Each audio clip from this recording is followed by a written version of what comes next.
It is 7 p.m., so we will definitely start this right now. First off, we're going to also be recording this and as always putting this on YouTube. And for the first time, this should be live streaming on our YouTube page if I did that correctly, which I probably didn't, but it was an attempt as I don't do well with technology. So everybody, first off, welcome to this recent episode of Keylogger Engagements. I want to First off, thank you all for attending. I'm James, and as always, I'm with Kevin and Kyle on this, and it's an honor to be having Colonel Andy or Andrew Milburn with us tonight to discuss his book, When the Tempest Gathers, right here. So make sure you guys go get that. Just a couple admin notes up front. I just want to let everybody know that the CA Symposium is going on 5 through 7 October. So the Civil Affairs Association Symposium, please register for that. There's a great 3-day event. There's multiple workshops. It's going to be virtual. So even if you are restricted from COVID travel, you can still participate. It's going to be very audience driven, much like the Keylogger Engagement series. So we just welcome you all to check that out. And then also big congratulations to our 6 paper winners.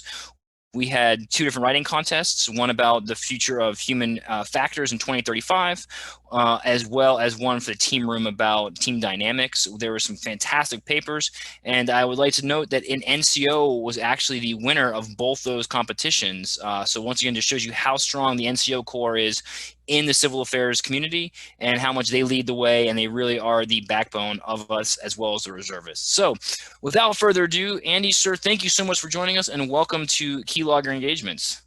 Hey, James. Great. Hey, fellas. Thanks very much for inviting me. I've got to cue you guys of calling me sir, please. It is Andy. Very much appreciated. So the sir stops, and it is Andy from that point. Got it. So just quickly introduced Andy here. Andy was born in Hong Kong and grew up in the United Kingdom, where he attended St. Paul's School and University College London before enlisting in the United States Marine Corps as a private. As a Marine Infantry and Special Operations Officer, he commanded in combat at almost every rank. He retired in 2019 as a Chief of Staff of Special Operations Command Central, SOCCENT, and the headquarters responsible for conducting all of U.S. special operations throughout the Middle East. He and his wife, Jessica, live in Tampa, Florida, with their 2 children and a large amount of rescue dogs. So we're going to have to definitely ask about those dogs later, as I think my wife wants to collect all the dogs if possible. They may be making an inadvertent appearance.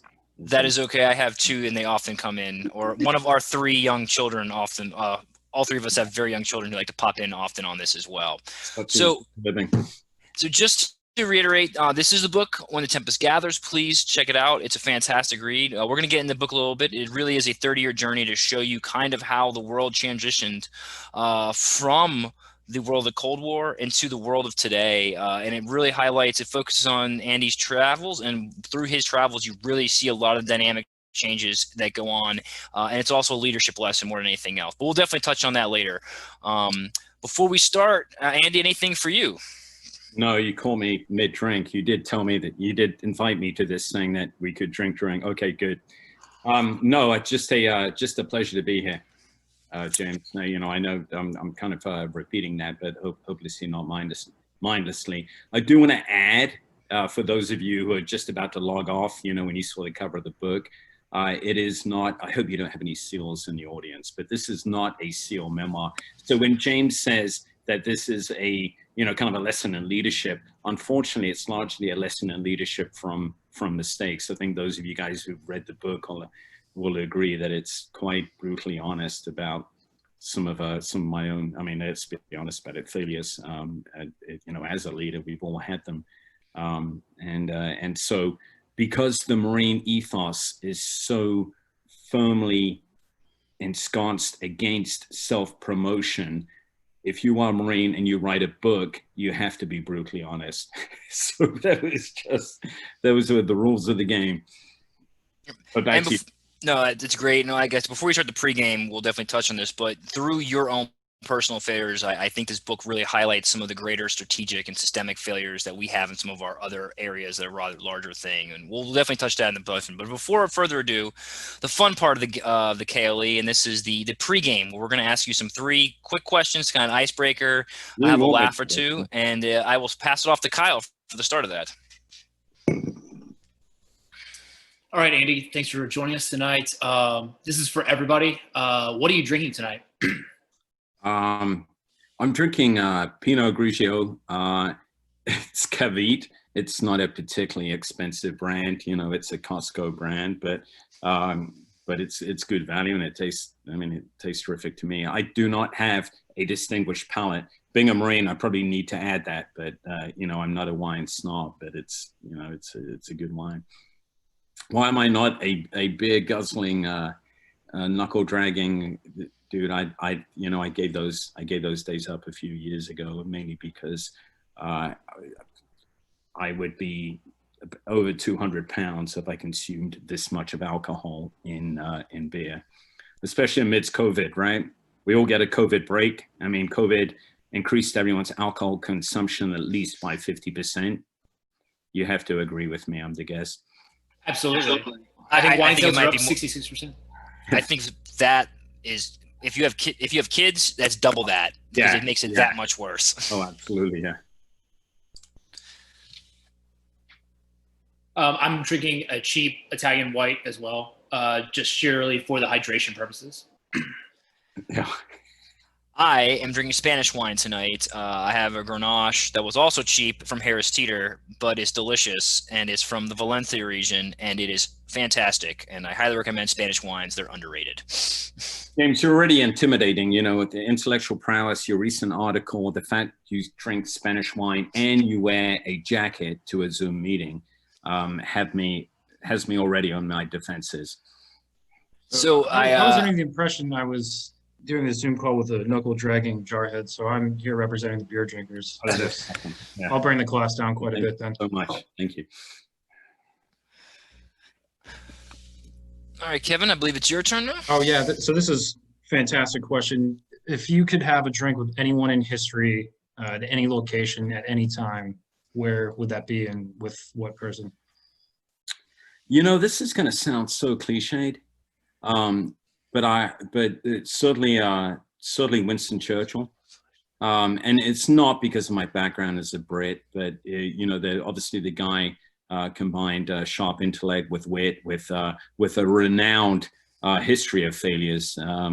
But the fact that he could rebound from them, you know, I mean, not only failures, but commonly accepted failures. I mean, he was vilified until, you know, his time came in 1940, absolutely almost despised, you know, throughout the, you know, from Gallipoli onwards, and yet rebounded back. And he had nothing to fall back on in his background that would have suggested resilience. He came from, you know, I mean, it's, you know, his father died of syphilis and pretty much disowned him, and his mother had nothing to do with him. And yet he became who he was. And why would I share a drink with him? Because undoubtedly he would outdrink me. You know, even the height of the Second World War, the guy was putting away the equivalent of 3 bottles of wine a day, and yet still keeping his shit in one bag. Where? I don't know. I suppose in the bar in the House of Commons in the UK. Is that too provincial? I mean, is that? I was not aware that they had a bar in there. They do. Oh yeah, absolutely. Wow. Yeah. Can you have a bar here in DC?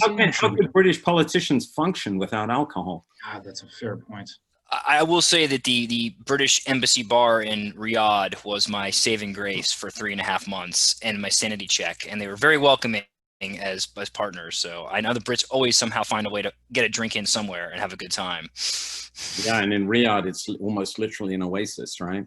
Oh exactly. but you know, so Churchill, you know, I mean, he's kind of eulogized by British conservatives and, you know, to some extent American, you know, conservatives for different things. But for me, it is his personal resilience that stands out. You know, it's the fact that he triumphed over so much, and he was a polymath, you know, in addition to everything he did. And despite the fact that he suffered, you know, from severe depression and he had a lot of issues. He was a prolific writer, even while being a politician, and an accomplished painter. You know, with some 200 paintings that have been critically acclaimed. You know, so Yeah, I think my favorite, and I have one quick question for you. My favorite, his resiliency was the fact that he was captured by the Boers as a spy, as a journalist, and somehow beat up some Boer guards, which my understanding was not an easy task, and escaped, and then just made his way back to report on the war. And it's just an unknown fact about him. So, yeah, he did. So. And the other thing is, you know, and some of your audience may empathize with this. He was an unpopular dude. He was unpopular even at the height of the war.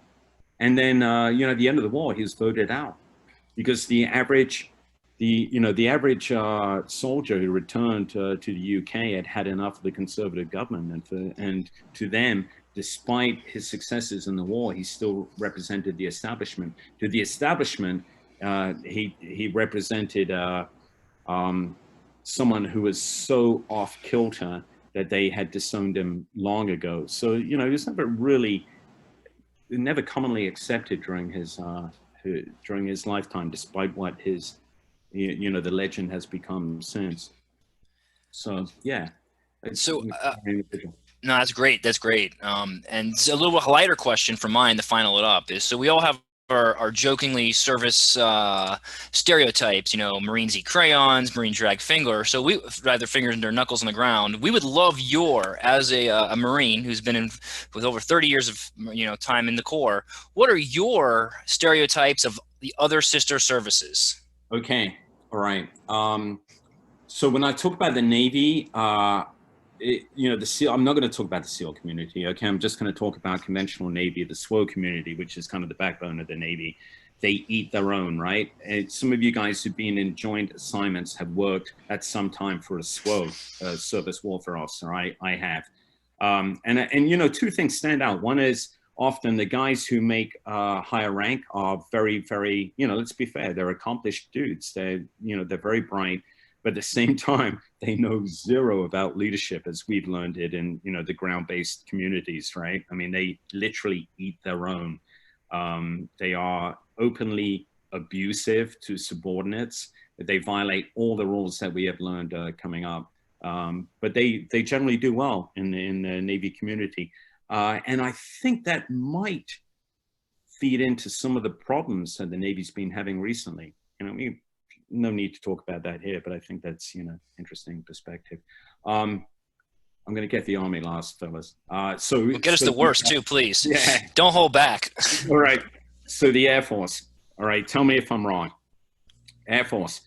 Again, I mean, the guys in the joint community, the Air Force points in the joint community are, I think, hands down the smartest officers. Super bright, super accomplished, but tend to be egotists, right? The Air Force dudes tend to be, it's about them.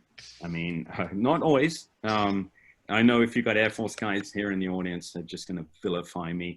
Listen, I've got plenty of friends in the Air Force. That's like my, you know, get out of jail free card.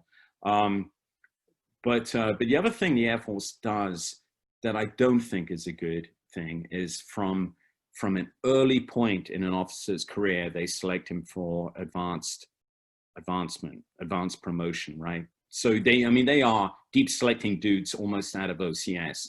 And if you're not on that fast track, you're done. So you have absurdly young generals in contrast to the Marine Corps. You know, the Marine Corps generals look as though they're on the verge of the grave. I mean, they're ancient. You know, part of it is lifestyle. Part of it is just they get selected. It's like way behind the other services. Okay, Army. Not talking about the SOF community. I'm not talking about the CA community. So, you know, put your hands down. Very, very, very lockstep. I would not have made, I might not have made captain in the Army. I don't think I would have made major, certainly wouldn't have made lieutenant colonel. You know, you've got to line everything up and get everything in order and be very organized. And, you know, despite the Marine Corps' reputation for being very TikTok, you can survive in the Marine Corps. You can even get ahead if you are eccentric, a little bit different. I haven't seen this in conventional Army, not the case. I would argue, but remember, I'm an outsider. Okay, so I'd be interested to hear your views. What are your thoughts? Back to you guys. So And what can I get generally? I Don't actually, do that. Kyle and I have both had a chance to work on our fifth fleet of all randomness as two CA guys, and I saw both sides of the SWOs. I had an amazing SWO who took care of us and basically was like, CA guy, no idea what you do, just figure it out. Yeah. And one SWO that wanted to call every 15 minutes to know exactly what I was doing and why. Wow. So that, but at the end of the day, and I would characterize the Navy as mustache aficionados who drink way too much coffee and probably spend too much time watching adult videos. So we do it here on the ships that long, man. That's kind of my stereotype of the our friends in the Navy. And then our the Marines, they have high and angries as their haircuts. That's the only option they can have. And they remind me of British redcoats, in which they all look the same, act the same, and march in the exact same unison forward. And that's no disrespect. That's probably beneficial. And I, brought the British in for use there, Andy. And then Air Force, obviously, they're, I think it's always weird to see a senior officer sign his name as like Visa, credit card, shooter. And it's always interesting to see those nicknames on that. And I also find it interesting it's the one force where the officers do the fighting and the enlisted are taken care of like better than anything else. And then the Coast Guard, they're unicorns. Oh, yeah, absolutely. If my son wanted to join the military, I can't imagine. I mean, it's so far-fetched a notion. But if he did, I would advise him to join the Air Force. Actually, I tell that to most kids who come to me and say, when I say join the Air Force, they really do take care of they really seriously take care of their people. Unless the kid's like, he's struggling, he's not very bright, in which in Marines, definitely. That's what's good. So we're going to transition to the book focus talk and really appreciate the pregame. It's probably like one of the most in-depth pregames we've had, and really appreciate that, Andy. So quick pitches, two more beforehand. If you have any questions that pop up about anything, the book, our discussion, anything for Andy, use the Q&A function. We have over 20-25 minutes devoted to you guys out there to ask your questions, answer your questions. So please use that Q&A function throughout. And secondly, once again, I want to thank our sponsor, Civil Solutions International Incorporated. They are the reason we're able to do these talks. So thank you very much. Check out their website. And without further ado, I'll pass it off to Kyle, who has our first kind of discussion about the book itself and your career. Yeah, so just a quick overview of the book. It charts your career from a Marine lieutenant to SOF Commander. And kind of going back to what you said about the lockstep nature of the Army, you spend a significant amount of time serving as an advisor in Iraq. And you wrote fairly detailed chapters about your time there and the benefits of the advisory mission. In the Army, the advisory mission was kind of treated like a castaway scenario, where it was where we sent backbenchers, where that was the reputation we got. How did being an advisor affect your career promotion, and also how did it affect your leadership development, and how did you apply those lessons in a battalion command scenario? So on the first part of the question, how it affected my promotion, I don't think it hindered me, because honestly, I mean, I made colonel. That's way beyond where I expected to go. But I will say this, because I am actually, this isn't me plugging another book. I'm writing a book right now on the Marine Advisor. I have a book deal to write about Marine Advisor. It's actually the advisor mission in Iraq. It's mainly about the Marine Advisor mission, but it's also about the Army Advisor mission. So I've been doing some research in the last couple of months. I will say this, and this is, there's some commonalities between the Marine Corps and the Army, and then I'll talk about the difference between them.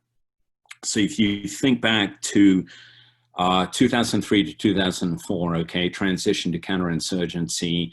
Counterinsurgency is gaining steam. We're starting to rotate conventional units back into Iraq, and we were all getting that feeling in our gut that this is not quite the victory that we thought, and the euphoria of liberation is evaporating. And so the Corps went out for advisors for the nascent Iraqi, it was called the NIA, right? The new Iraqi army, because remember that because of the inspired coalition, provincial authority order number 1, all Baathists were expunged from future employment. So the idea was to build this new Iraqi army from ground up, and the call went out for advisors both in the Army and the Marine Corps. And I happened to be working for a unit called Coalition Special Warfare Center in Quantico, and we were tasked with standing up the first Iraqi Marine Iraqi Advisors School. And there was nothing to guide us. We had to call in Vietnam dudes, you know, Vietnam advisors. I mean, there was nothing in doctrine, there was nothing in the archives.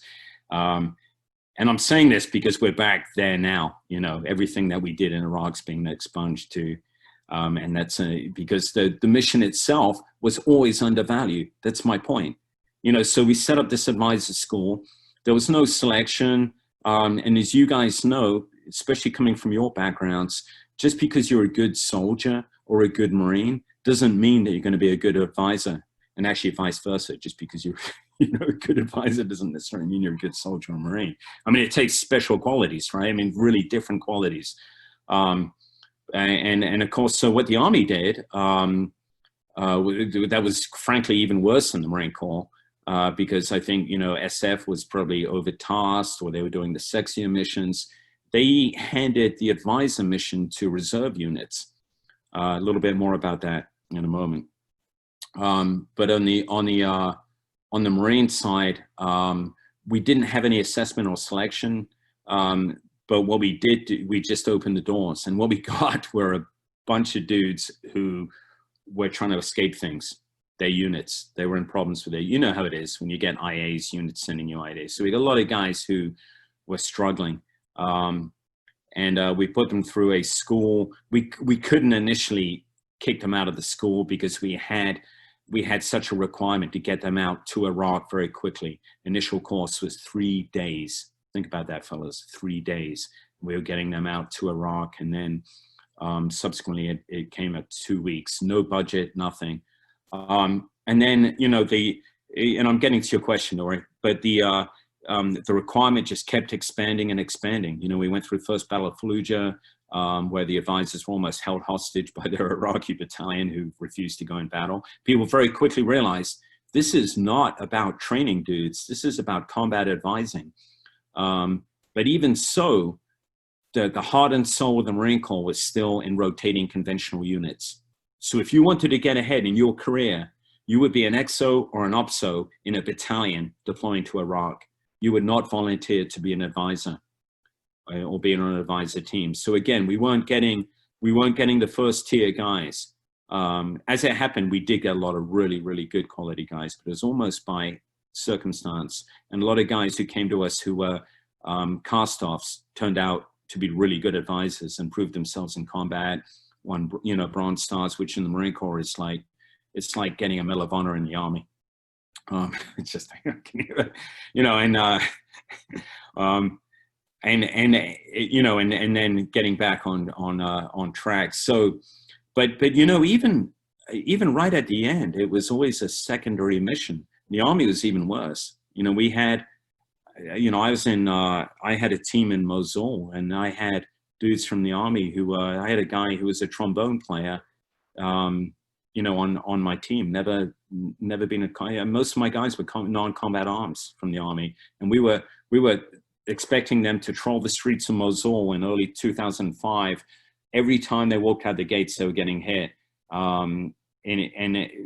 Advisors across the board, you can track this. As you know, I've done the research on this, taking far higher casualties than their contemporaries in conventional Army or Marine Corps units, or even SF units. Far higher casualties, you know, far greater risks. And then you look at the strategic aspect. This was our exit strategy from Iraq. Everyone knew it. Everyone voiced it. But we still didn't put our impetus. When I say we, the services did not put their impetus behind it. It was a huge cultural dissonance between what the services were saying on one side and what they're actually doing to incentivize a very dangerous mission. Did that answer your question? As far as personal effects on me, I think it probably made me rather than broke me. Honestly, I think it was, you know, it's hard to tell. It's just because of the unit I was with at the time that being an advisor in Iraq and briefly in Afghanistan actually probably helped me. I think, you know, I mean, but for most guys, they were, it helped them, but simply because they were already regarded as being second tier. Did I answer your question? Oh, absolutely. Yeah. I was going to kick it back to James because he has a follow-up question about SFAB. Yeah, so this actually, your discussion is very close to home to me. So I'm actually en route to my next assignment, and I'm going to be a plans officer at the Security Forces Assistance Command at Fort Bragg. So, no kidding. Awesome. So I'm going to be in the G5 there, and one of the things I think you touched on really well is that, you know, advising does more than just build capacity. Capabilities. So advising has multi-domain effects, and I'd like your thoughts on this. It's as we re-enter this paradigm of competition where a course of military power might not be as fungible as it once was.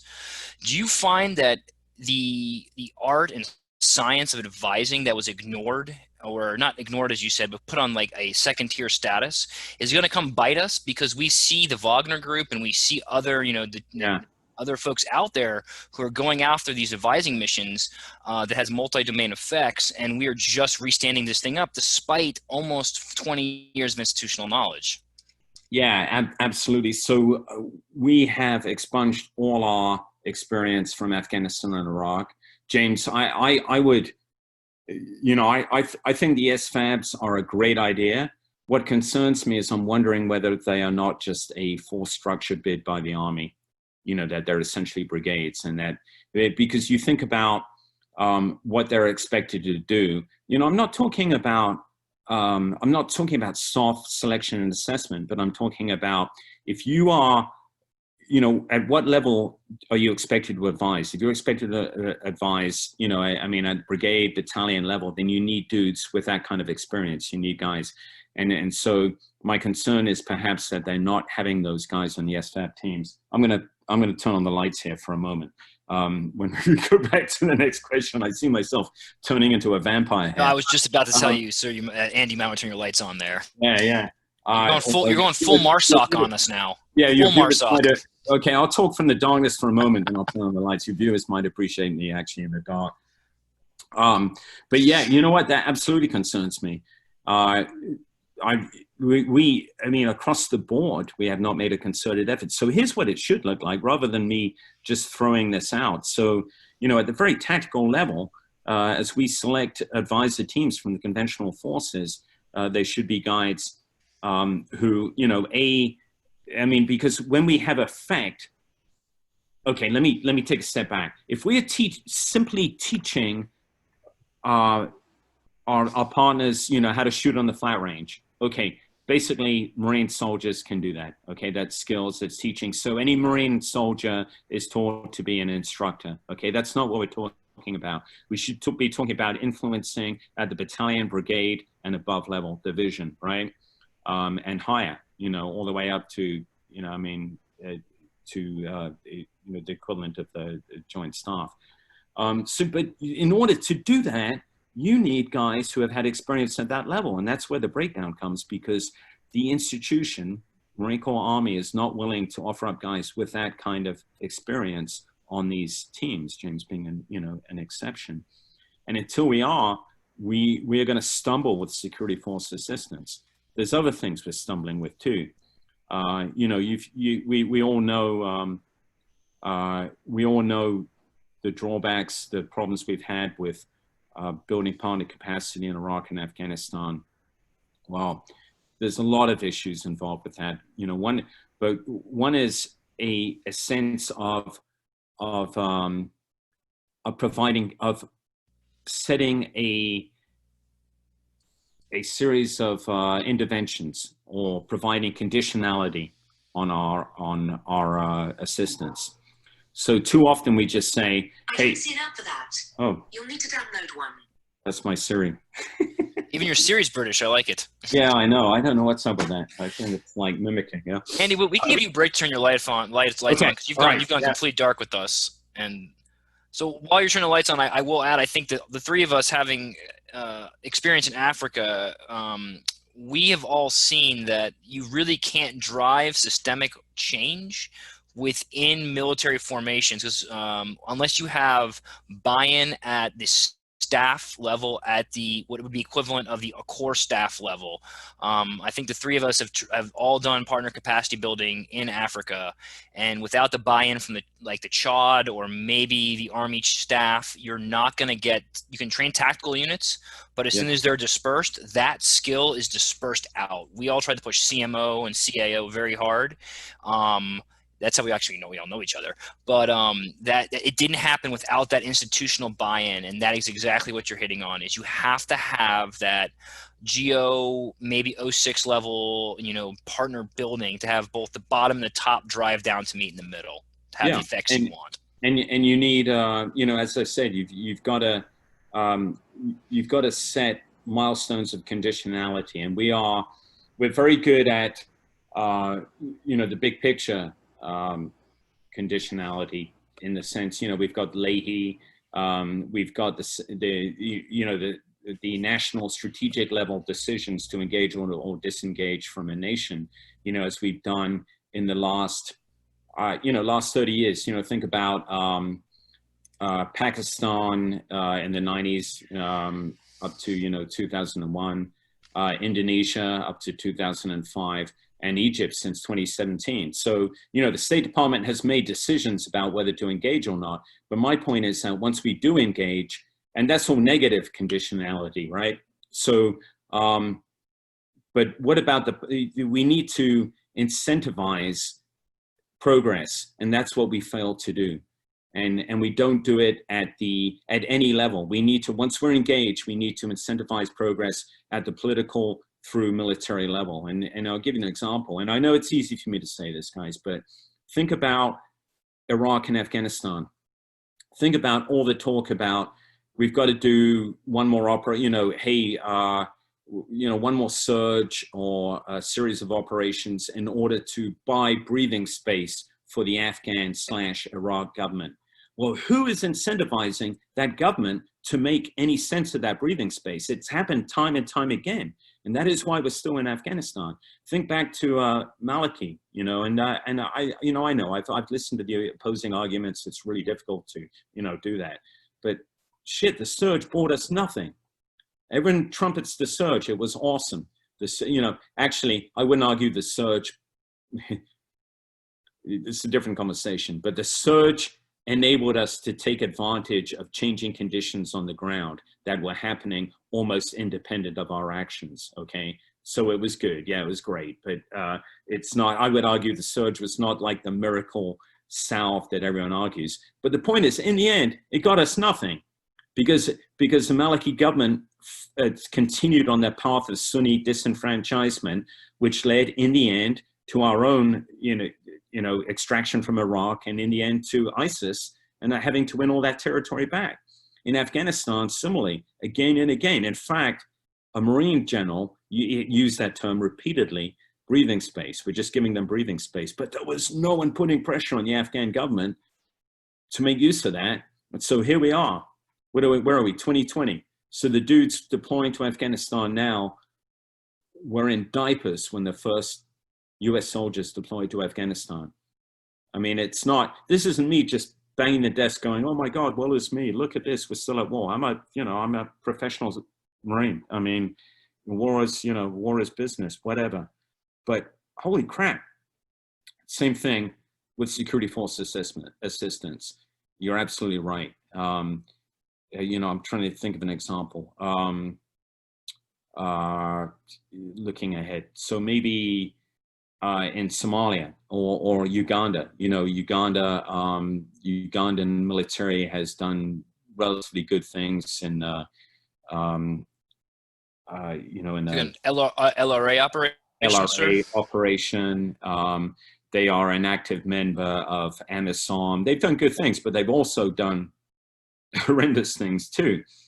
And we haven't tied, we haven't tied our engagement with them to any kind of conditionality. We need to in Somalia, we need to in Niger. Positive things too. I'm not talking about, hey, we're going to walk away from you unless you fix X. It's not linked operationally and strategically. And so we can keep wringing our hands and saying, building partner capacity doesn't work. Well, it doesn't work if it's not part of an overarching plan. So I think Kevin's got a quick question. I think you hit it right on the spot. And if you look at the actual U.S. Army history of the Iraq War, it's edited by Frank Sobchak, a former SF officer, and also I went to school with him at Fletcher. I know Frank. Yeah. The actual answer, the conclusion is who won the Iraq War? The Iranians strategically won the Iraq War. And I think that gets on your point completely about operational and tactical victories, but not understanding strategic effects. And I think you hit that really, really well on and nail on the head. And I just want to kick it, before I kick it to Kevin, I just had to add that. So I'm sorry about that, Kevin. Yeah, no worries, man. I think all three of us, and it sounds like the four of us are super macro focused. So I'm sure we could sit here and talk about, broader U.S. security policy overseas. But I do want to make sure that we capture a lot of the sort of micro tactical level lessons that came out in your book, specifically way back in, I guess, 1991 in Mogadishu when it was Lieutenant Andy Milburn standing on top of the Parliament building in Mogadishu. It just got me thinking, one, man, what the hell would I be doing in that situation? And two, in the context of, the great power competition environment that we are sort of getting crammed down our throats right now, a lot of times you hear from strategists and sort of like future military fiction writers sort of describing the future environment of, what would a conflict with Russia or China look like? And in my head, I'm thinking, well, this kind of mirrors what Andy was going through when he had, no GPS, no contact with his higher headquarters, no guidance aside from what he was given from his, probably like one-page op order type written on an old typewriter. Maybe I'm wrong there, but with all this in mind, do you think we as a military now are embracing principle, and has this shaped did that at the time shape your leadership philosophy moving forward as you eventually became a SOF Commander? Hey, you blurred out for a moment there. The first part of that question, you said embrace what? Yeah, so just thinking about you standing on top of the Parliament building with no ability to communicate with your higher headquarters and really just having a basic mission guidance and intent. Does this sort of exemplify what people think a future conflict with, say, a Russia or a China would look like, where, okay, maybe we can't rely on our GPS or our every 10-minute communications with our higher headquarters. So do you feel like with that in mind, are we as a military and a Department of Defense embracing mission command as a leadership principle, as opposed to the micromanagement that I think we've all seen in recent years because of the technology we have available to us? Yeah, I don't want to sound like a Luddite, but I think I think technology, it's been awesome. No one wants to go back those days where you have to navigate with a map, for Christ's sake. But but yes, you're right. The downside is, as we saw in Iraq, and then we saw through Iraq and Afghanistan, the ability to supervise through ISR. Use ISR, for instance, for green force tracking. Blue force tracking. You name it. Has and the oversight of decisions. And I think you see towards the end of the book how that became a reality in Iraq with a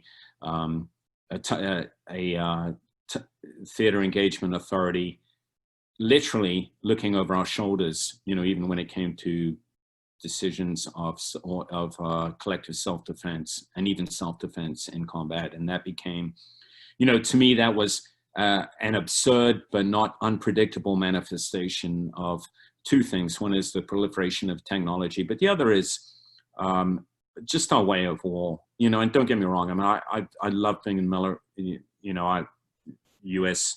military with a passion. Obviously, I wouldn't have stayed in for so long, but we embrace, ostensibly, we say that we embrace mission command as a doctrine. We absolutely do not in practice. Even within the SOF community, we're better in the SOF community, far better.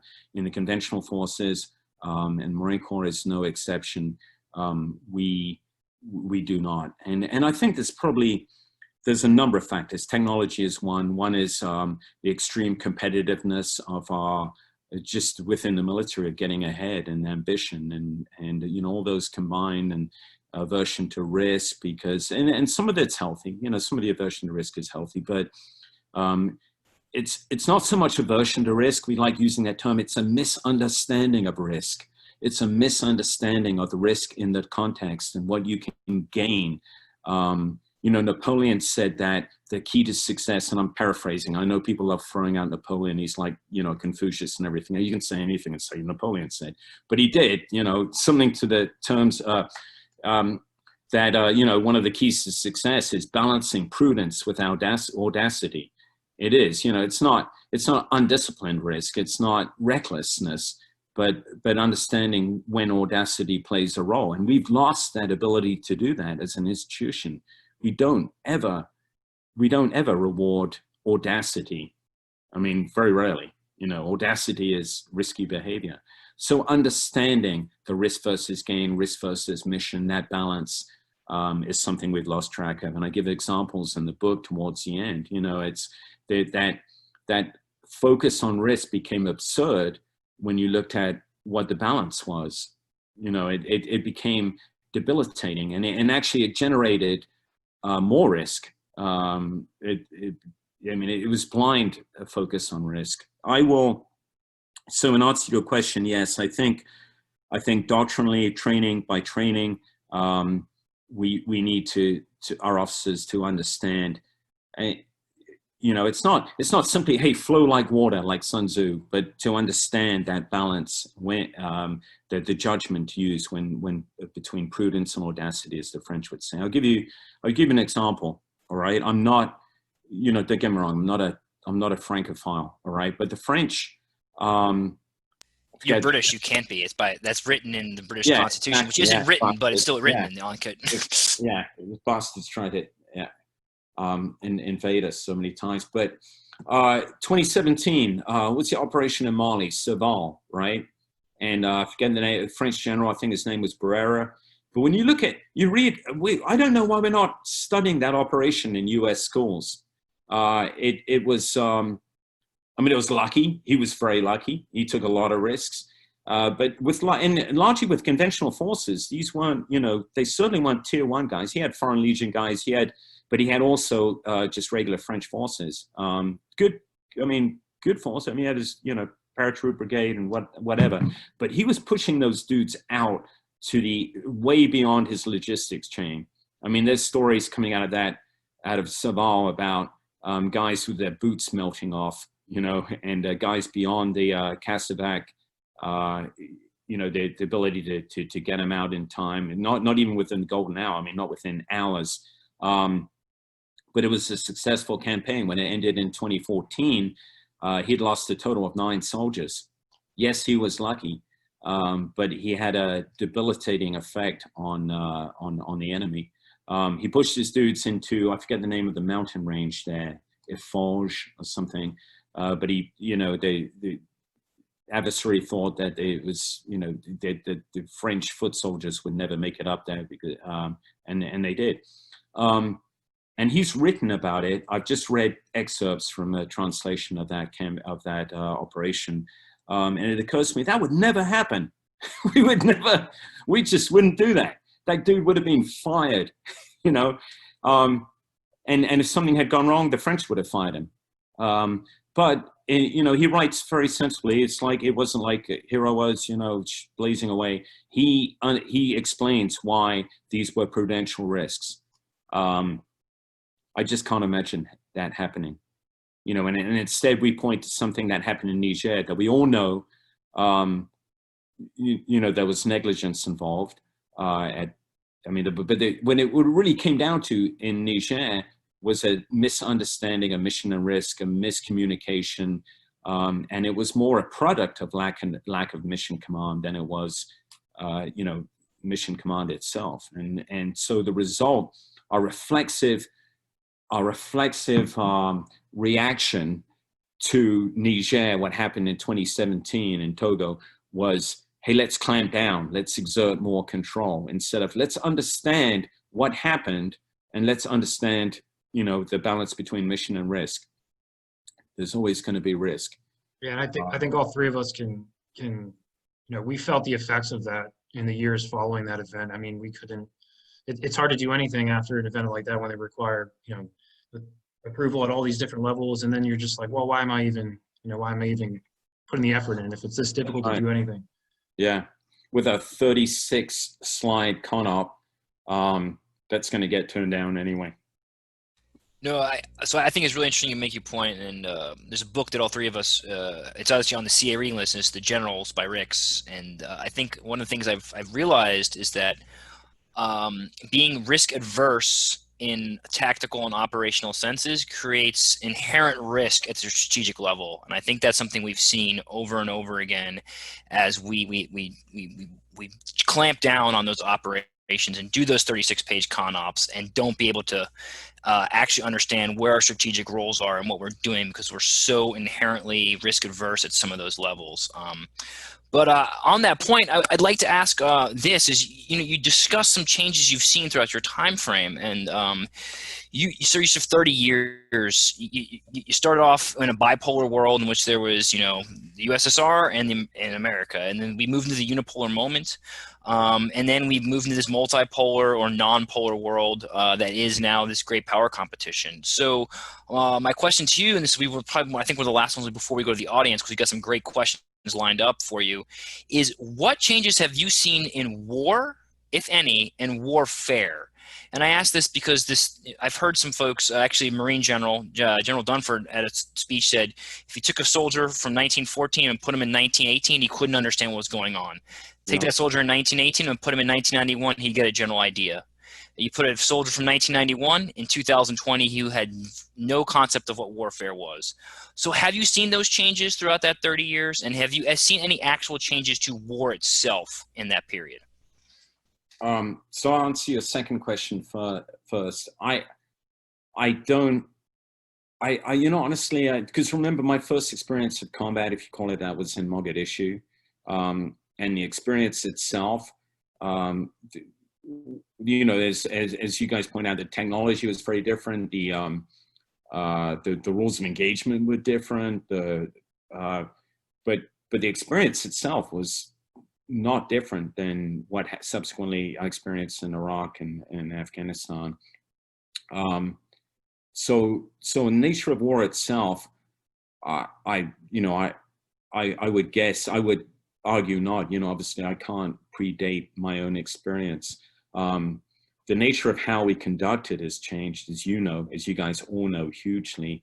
And although the raw material, I write in my book, the Marines that served with me in Mogadishu were very, very similar in character and temperament to the ones that served with me in the siege of SOF in Iraq. I would say what we're asking of them recently has been far, far more. They are far more technologically savvy, dare I say, probably intellectually brighter, across the board.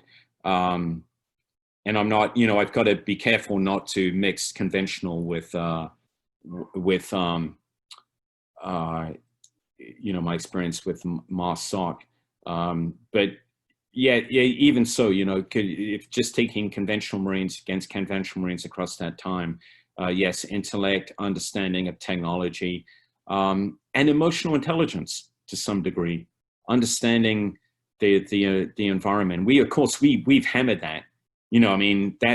Those experiences, and you guys know this being, because of your backgrounds, but we've made awful mistakes in Iraq and Afghanistan. Think back to 2003, just the fact that we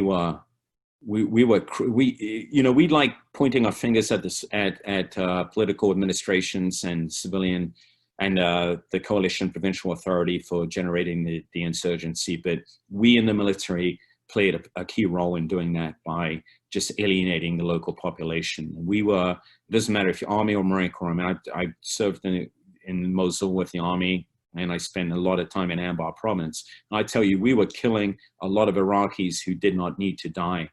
And it wasn't because we had homicidal maniacs or dudes. It was partly just lack of understanding. We were capping guys at checkpoints on a daily basis who didn't need to die. And not understanding the second and third order effects of that and the way we just treated people. we got much better at that. We were a fast learning organization. But to my point, yeah, and that became, you know, part of the institutional learning. And so we started demanding it more of our Marines and soldiers. And so, you know, we forced maturity on them, but it came at a cost. Hey, well, last point on that. I hope I'm answering your question.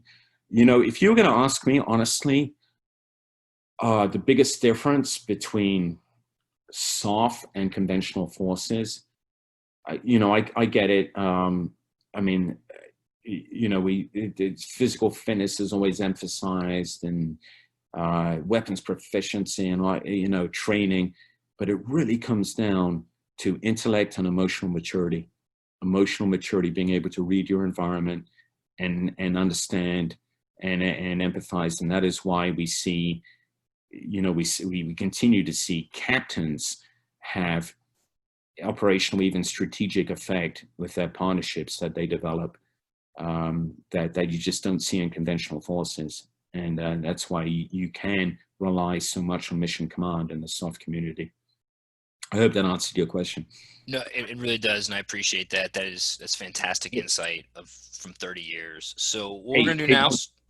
Yeah, one other point. Okay, contrast. Hey, think about it now. Okay, ISR, go no go criteria. Do we have ISR? No, we don't have ISR. We cannot conduct this operation. All right. Remember when we used to conduct operations without? No one heard of ISR. It's like, just fucking go in. Can I say that word here? Just go in. Yes, that's fine. Okay. It's I mean, here. now it's like, hey, listen, we need 2 platforms, ISR, and it's like, holy crap, what do we, you know? So the reliance on technology has weakened us in a sense. It's actually very interesting. It's an antithetical concept in my opinion, because we've become over reliant on technology, which has destroyed mission command. But now technology is going to destroy technology that enables this micromanagement. So we have to go back to mission command.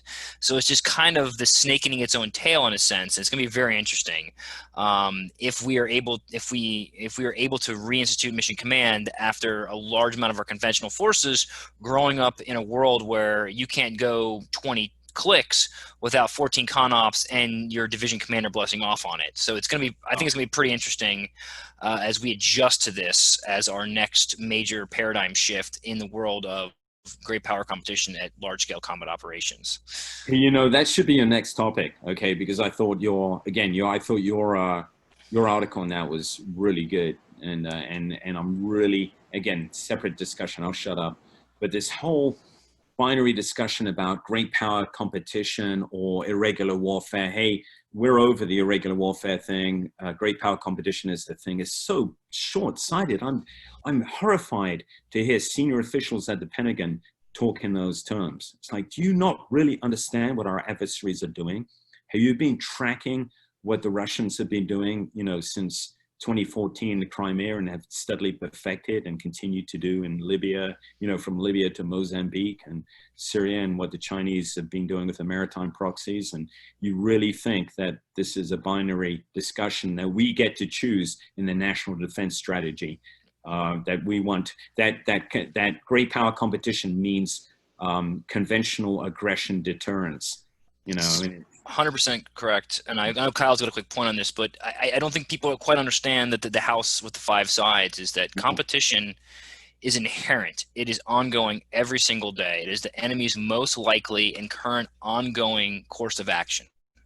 But the thing is, while we look at the enemy's most dangerous course of action as large scale ground combat operations, but the thing is, the ability for us to mitigate that threat is predicated on our ability to compete every single day and shape environments. Compete for legitimacy and influence. Exactly. Means, you know, dominance in cyber. I mean, you know, not ones to zeros, but the information in the information campaign, use of proxies, all of the things. You know, they mutually support each other, and I just think that certain people at the top or higher levels don't quite understand that you can have strategic effects with a 4, 12, 8, 6-man team or men and women team that you support your ability to deploy a large amount of combat forces later on if need be. So that's just kind of I will not go down my rabbit hole because everybody knows I will go on for this on end for a while. I'm with you, man. I think that should be that next episode, and I'll happily be a host if you invite me in. But yeah, even the Marine Corps fallen into that trap with expeditionary advance-based operations. There's all talk about seizing the first island chain and being able to undermine the Chinese ability for aerial denial weapon systems. But it's all right of bang. It's like that's not what this is about. It's almost like, I think we've all accepted that Russia has influenced our elections, the past three elections that we know of. And, our response is to stand up an Army Corps in Europe. Like it's like a completely parallel reality that we're living in. Like, how is that our response? So. And we're dreadful in the information domain. We're doing absolutely nothing. Last piece, and then I'll shut up. So it really disappoints me too to hear in the Pentagon, even among soft guys. I got dogs going crazy in the background. Sorry.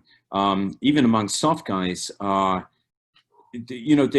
the conflation of irregular warfare with COIN and CT.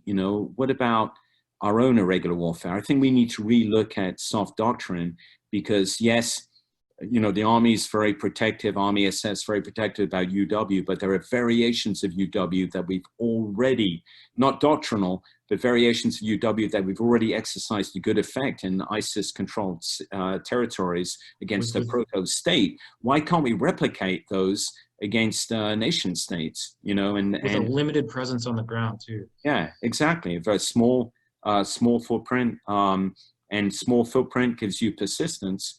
It goes on and on. And again, I'm sorry, I'm dragging you guys off topic, but definitely it's definitely it's a topic close to my heart. Well, Cheech will talk forever, but I think if you guys are good with it, we'll move on to some questions from the audience. We've actually got Thomas Pledger. He's been moved up to a panelist. So Thomas, if you're ready, feel free to fire away at the good. Hey, sir, it's Tom again. We had a good conversation down at SOCCIT years ago. Like to ask you specifically after writing this book, if you've come to any further conclusions on speaking truth to power and that hard conversation that needs to happen.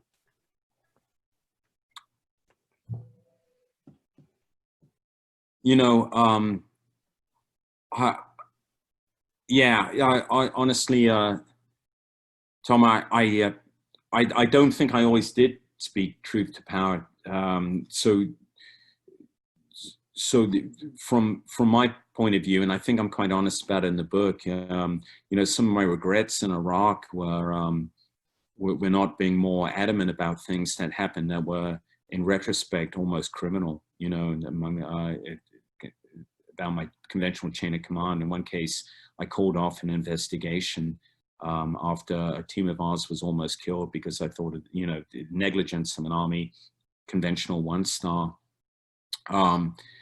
So I think it's easy for me to bang the table now in retirement and say, yes, definitely. But, I can't break this down simply as a case of, I was concerned about my career. I think we are so programmed. We are so programmed. And, just by the nature of our background and upbringing, I was institutionalized, even before I joined the military, to obedience, that it's really, really difficult. But nevertheless, I think, and I don't know if this is answering your question, but nevertheless, I think cases like the ones that I was confronted with, it's absolutely essential to bring them out in the open. I tried, I think I did a not very effective job of it. And then I think, after dwelling in and simmering on it, I wrote a book, which some people may say was a chicken shit way to do it. But at the time I was in a support, I was supposed to support my higher command. That was my role. You know, as a CGIF SOTF, my command relationship to the CGIFlet was I was supporting them, not the other way around. So it wasn't quite as simple as that. And I could have been relieved, yes, but then what? Would that have benefited the CGIF SOTF? So I'm not dancing around your question. I think I'm just saying that that it's something that all of us, I think it's something that we need to, the officer corps needs to spend more time on in their professional education. I've talked about it and written about it, disobeying orders or challenging orders. I think right now we're probably too programmed the other way.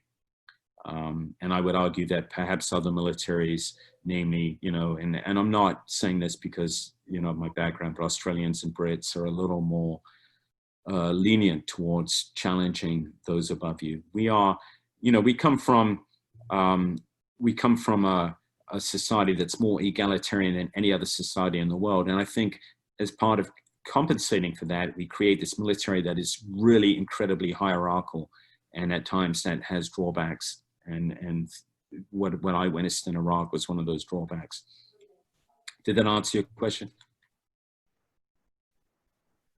Yes, sir, in a very roundabout way. What? Come on, man. I was going to say, isn't that a sign of the failure of mission command? If you can't really speak truth to power, it's not trained in you, it's not ingrained in you. Yeah. That means it's a symptom of the failure of mission command as a practice. Yeah. Yeah, I think so. I think that is a component of mission command. Discipline, disobedience, right? Which is what General Miller himself called it. Understanding when disobedience is actually called for. There are recent examples too that have had catastrophic effects. So you think of what's happened, getting back to the Navy and the 7th Fleet with the collisions in the Pacific. Those were, yes, the immediate causes were the captains of those ships deciding to put to sea when they knew their crews and ships were not ready, instead of saying, no, hey, listen, we cannot do this. But again, we're so programmed for mission accomplishment and obedience, sometimes it turns us around, takes us off track. Which is actually really funny, and I'm going to add this way to bring our next question up, is because at our roots, and I'll go back to von Steuben, who is one of my favorite, U.S. generals of all time. He said the American Army was, tell American soldier what to do, he'll cuss you to your face, but explain why, he'll figure out a way to do it better and get it done. And it's just very weird that we've had this transition over time, but I think you were very much, and that is the cause of a lot of our societal inputs on the military. So I do believe Kevin's got our next question queued up. Yeah, we've promoted Corrine Wegener to panelist to get her on to ask her question. But I think you actually talked about it a little bit in how we've really not learned the lessons from Iraq and Afghanistan the last 2 decades. So Corrine, if you want, feel free to come on and ask your question. Thanks, Kevin. My question was about your reference to how we kind of haven't learned the lessons of Iraq and Afghanistan, and kind of how those haven't been fully published and taken on board. And I'd really like to hear a little bit more about that. Yeah, that's a, it is such a, obviously such a complicated and emotional topic that I will, forgive me if I try and distill it to its main elements. At a strategic level, I never felt that there was a coherent effort, in either country. And I know that may sound a little cliche, but nevertheless, it remains true for the reasons that I talked about. There was no element, there was no attempt to incentivize political action in our partners based on whatever breathing space we were getting them through military operations. So many military operations came to naught. But we're not blameless at the military level too. I think counterinsurgency is it's a really difficult topic, and I think one of the things, you know, there's a couple of things that are key aspects of counterinsurgency that perhaps were not commonly understood, because we always felt that every unit would roll in, do their 7-month tour, a year tour, and, you know, there was kind of a there was a mandate that, oh yes, you know, you've got to leave this area better than it was before. And we developed a hubris about the fact that we could really understand what was going on behind the scenes, the local demographics, what was going on the ground. And I think it's okay to accept that we never really understood, and you never are really going to understand. You just have to, and I heard this phrase from Dr. Colin Jackson in an interview the other day, just saying, you've got to be willing to play for the breaks. Just, you know, find out what is going on, keep an eye on what's happening as best you can, and be prepared to exploit success whenever it occurs. But instead, we rolled in with our measures of performance and, you know, how many wells we could dig and schools and everything. And it was never really, at the tactical level, a coherent long-term campaign. So we made mistakes all the way up and down the chain. Does that make sense? Did I answer your question?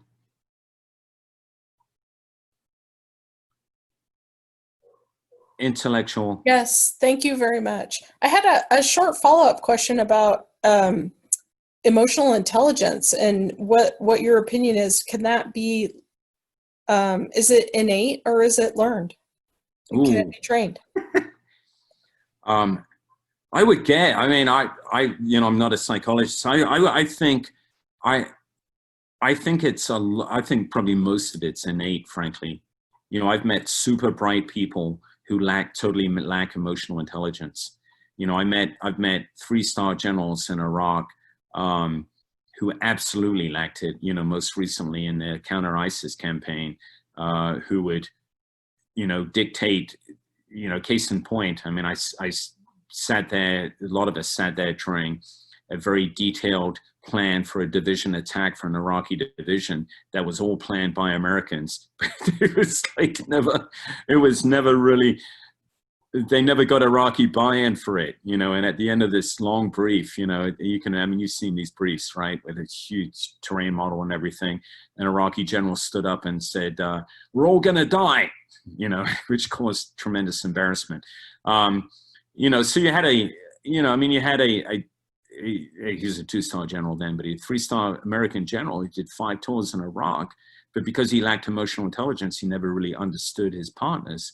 But super bright, super capable, and you know, will go to the top of the institution. And you know, that one instance makes me think, yeah, it probably is innate, and you know, at least the ability to learn the empathy, intellectual humility, which, by the way, are also key aspects in I think, being able to conduct successful counterinsurgency at any level. If I could just jump in right there for another plug for the book, I think you use the word empathy in your book more times than any other previous military memoir in history. So that's telling about how you view leadership. Yeah, it really is key, you know, and I think it makes leadership very painful too, right? Because you've got to, I think empathy is an important trait across the board in a military leader. You'd never, you know, you wouldn't think of that automatically, but think about it. So all the things that we've been talking about, you know, whether you're dealing with partner nations, but also dealing with your own guys, your subordinates, understanding their outlook. And, you know, I don't know if you, in the Marine Corps, we had to read a book called Battle Leadership by a German Army officer, von Schell. He wrote it in the 1930s. But anyway, there's a vignette in that book where this dude, this regimental commander, is he's giving an order. And rather than give it to all 3 guys at once, he gives it to each of his battalion commanders separately, and then brings them together afterwards. But he knows how to play to each of their strengths and weaknesses. You know, he knows how much information they're going to need, what their concerns are. And I thought that was very telling. You know, it's like that whole thing about know your people that's empathy, right? And you got to look at it from their viewpoint. Where it makes it really difficult is you can't be paralyzed by empathy. So you have to feel it. And anyone who can relieve the guy without feeling it wrenching his, you know, just a wrench in his gut, shouldn't be in command. But at times you're going to have to use vernacular, pull the trigger.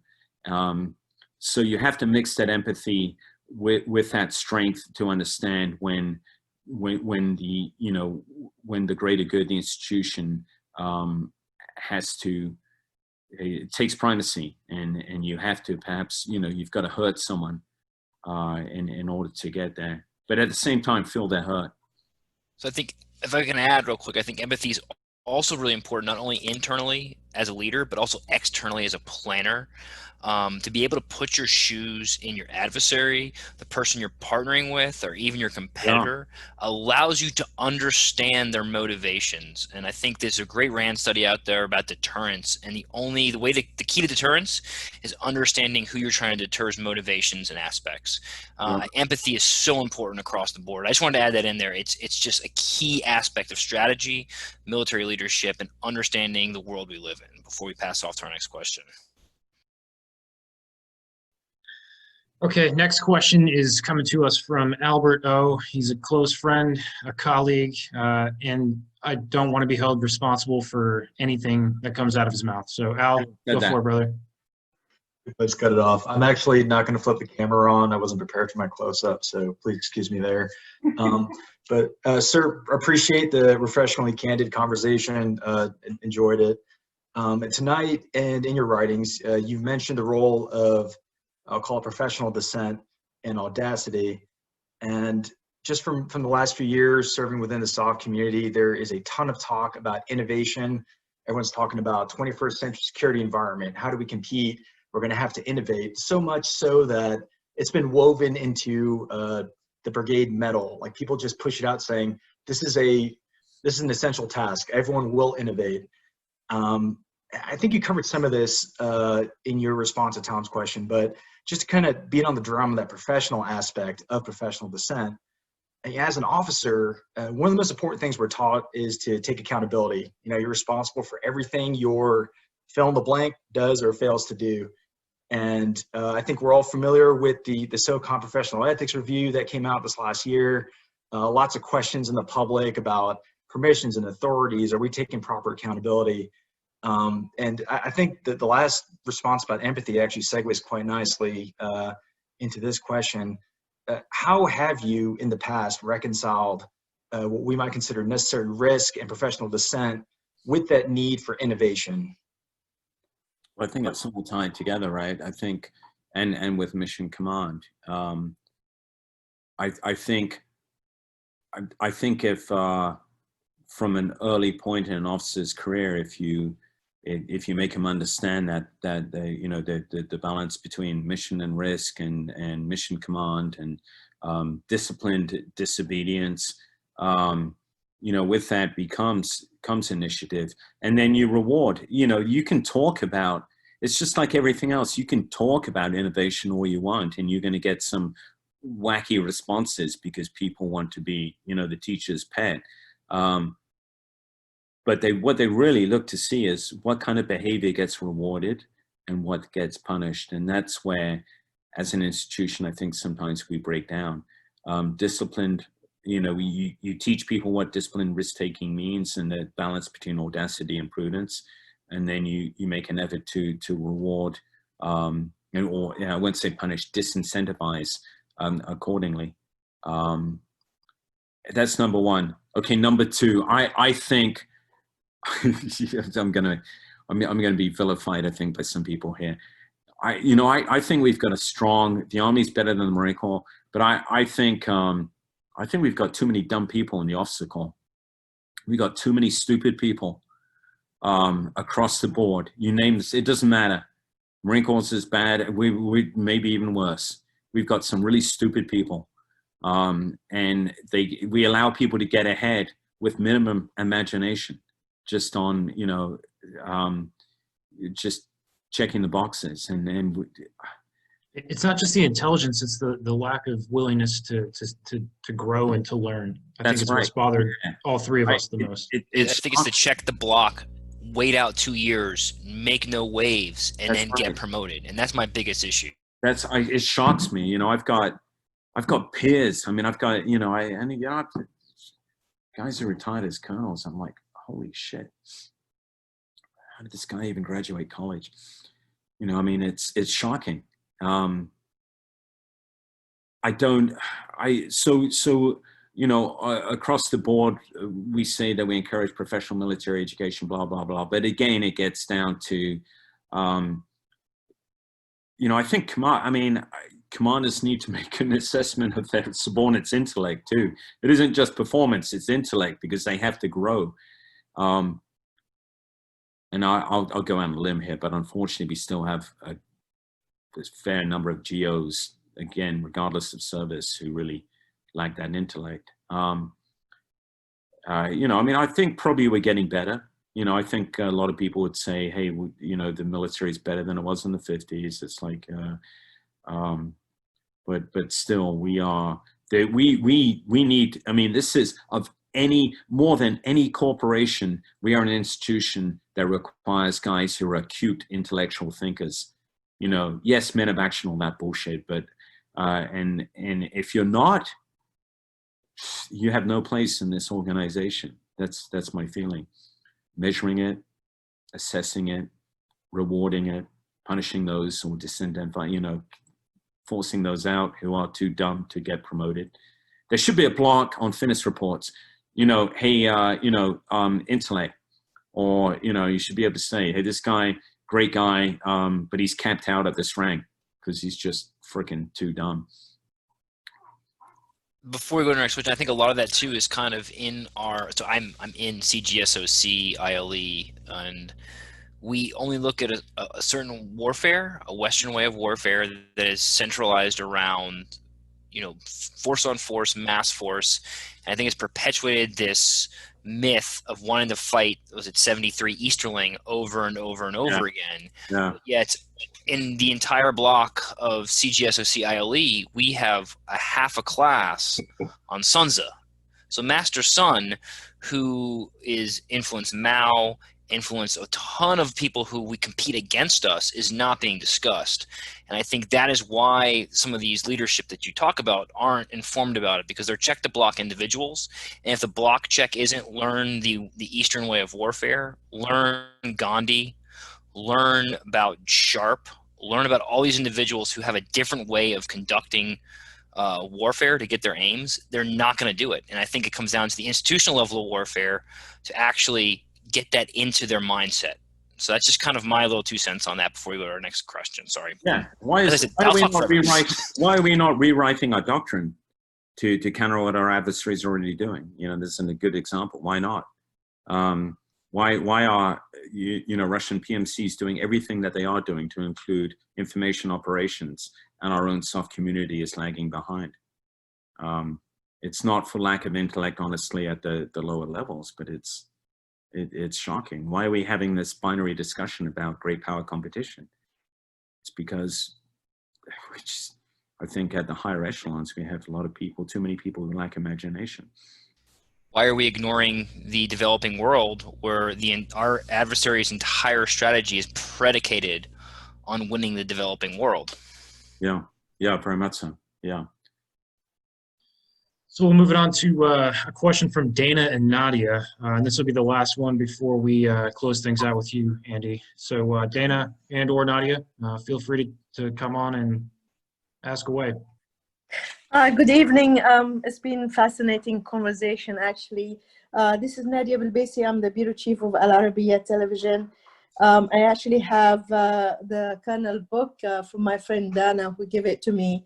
I know kind of my question is about current affairs. I know that you served in Iraq, and I'm just wondering what do you think of the current U.S. strategy there? I know that Secretary Pompeo, it seems like he is kind of threatening the Prime Minister Kadhimi that he had to do something to halt the attack against U.S. target by the pro-Iranian militia. And although the US has signaled that they want to withdraw forces. So can you just like give me your take on that, considering that you experience in Iraq? Yeah, Nadia, you're a troublemaker because you can talk more coherently about this topic than I can. It's great. It's great to hear from you. You know, I would throw this out here. I would like to hear what our coherent policy is in Iraq. I mean, all of us who've served there would really like to see, you know, what the end game is there, like at any given time. You know, Kadimi seems to be perhaps one of the more compliant Iraqi leaders that we have dealt with recently, and so rather than, you know, simply throw threats at him, maybe there should be a systemic, there should be a coherent political and diplomatic effort to bring him on board and disincentivize Iraqi policy that favors Iranian influence. I mean, we have done much to favor Iranian influence there, but we don't see that, you know, so that's great. We killed Soleimani. Awesome. You know, well, Soleimani was a bad dude, but was that part of a strategy? You know, I mean, that's, you know, when I read through, you know, I was so amazed when he was killed, how many dudes wanted to tell me how bad Soleimani was. I mean, we've been talking about Soleimani for a long time. Soleimani was our nemesis when I was at Saksen. You know, I'm not shedding tears over his death, but was it part of a strategy? And that's what I'm looking for now. You know, it's, what disturbs me, this is not a political conversation, but what disturbs me is a lack of sophistication in US foreign policy, engagement and containment, all combined, right? You know, incentives, disincentives, political, military, diplomatic, all combined towards a coherent strategy and end state, clearly defined end state. And it's, you know, I'm watching the discussions, the bipartisan discussions now of foreign policy leading up to the elections are very binary and unsophisticated. You know, even, I mean, you can say what you like about, I don't know, let's look back to the Nixon era. You know, I mean, so, you know, Nixon commonly regarded as being a bad dude, but at least at least there was a Nixon doctrine. He and Kissinger got together and they had a coherent strategy of, it was a combination of containment and engagement, for instance, with China.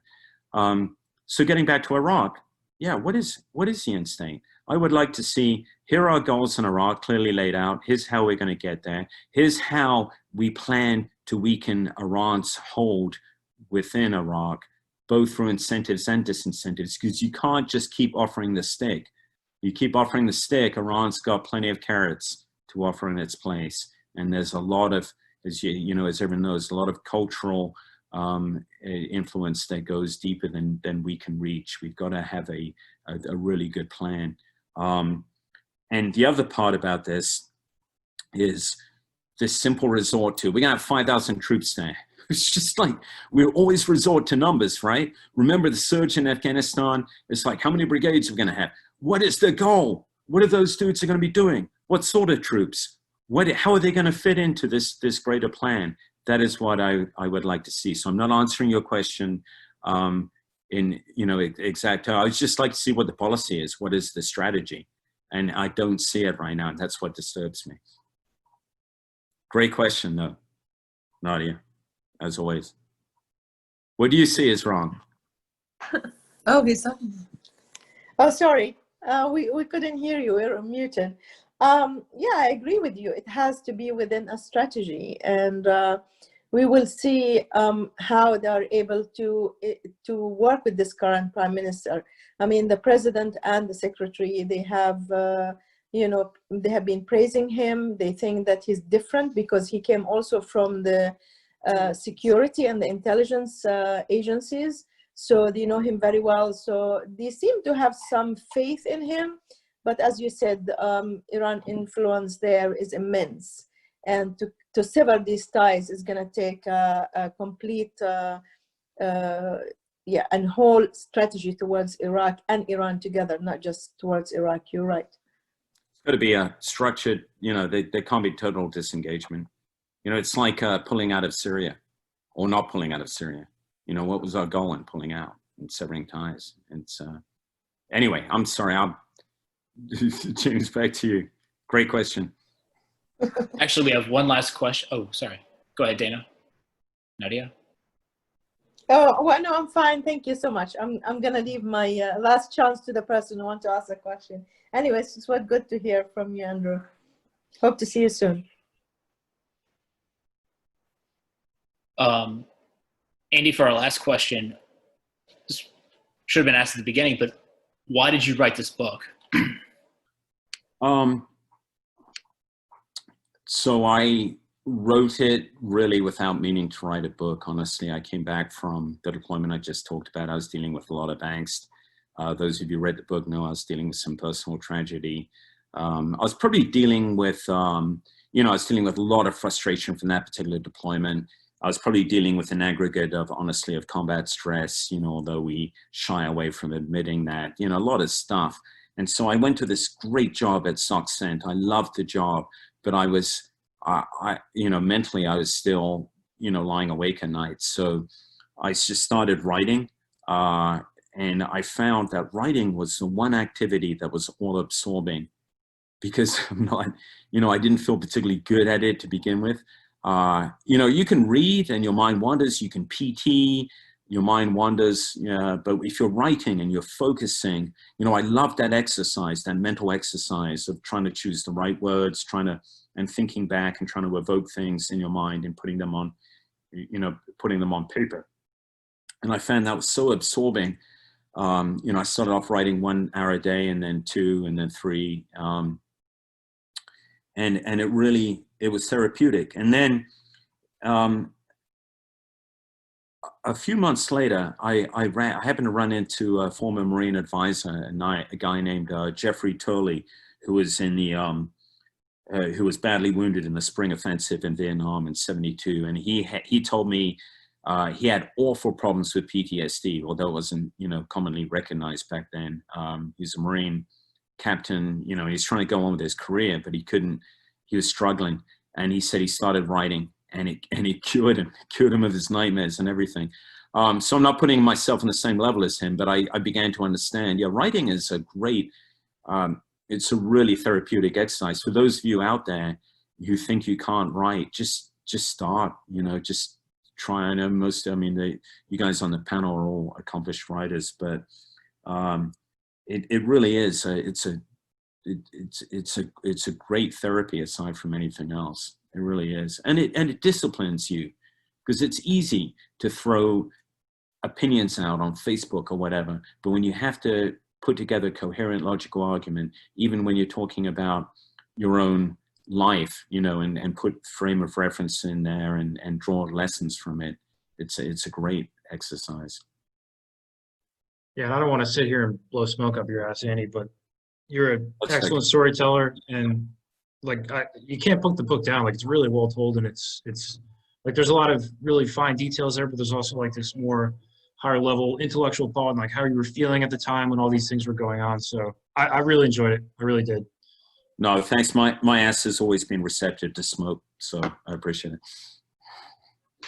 So Andy, I'll do one last pitch for the book. So if you haven't gotten there already, which seems like most of our audience has, but when the Tempest Gathers, you get it Amazon, wherever you can find it. It's fantastic. I found myself in a lot of your writing, which I think that is probably one of the most important things about writing, is finding other people to self-reflect on your thoughts. And I thought that was really great about it. And it's a narrative, but it's also a warning.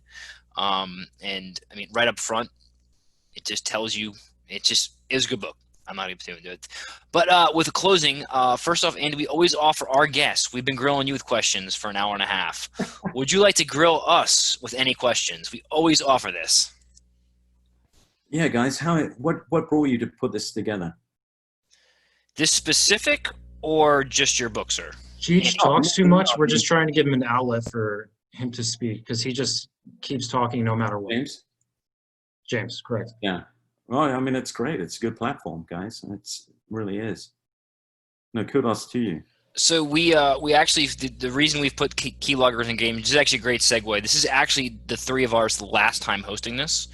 And the reason we put this together was we feel that our community, our former community, for some of us, is they've become too tactical, too focused on kicking down doors and ignoring the intellectual background of civil affairs and the important role of understanding the social sciences that drive engagement in modern warfare. So we wanted to re-engage some of our younger officers and NCOs by giving a forum to bring authors and policymakers on to have a frank discussion over some drinks and a good environment to have a dialogue. And that was our goal of this. And I've enjoyed it thoroughly. I leave it to Kyle because he hasn't added on that yet. What's awesome. We liked reading and we like drinking, and why not combine the two? I like drinking just a little bit more, but reading is great too. So Yeah, I can't combine the two beyond a certain point. really fantastic. So in closing, once again, the books, get the book. I will reiterate the fact that the CA Symposium is coming up October 5th through 7th. Online, there's some great panels out there. It is both Marine and Army CA, all components, reserve and active. It's going to be a great discussion, great dialogue. We're bringing everybody in all the way from staff sergeants up to the 3-star generals. So it really is a really all-encompassing visual of that.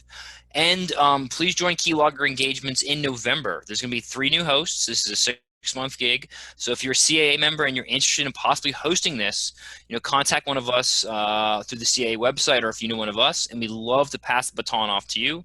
It's been an honor hosting this. And Andy, thank you so much for joining us this evening. It has been an absolute pleasure and an honor to have both an intellect and a warrior like yourself on the show. It's been thank you. You're too kind, James. No, it's been awesome being here. I'm hiding the empty bottles here. Not all of them are mine.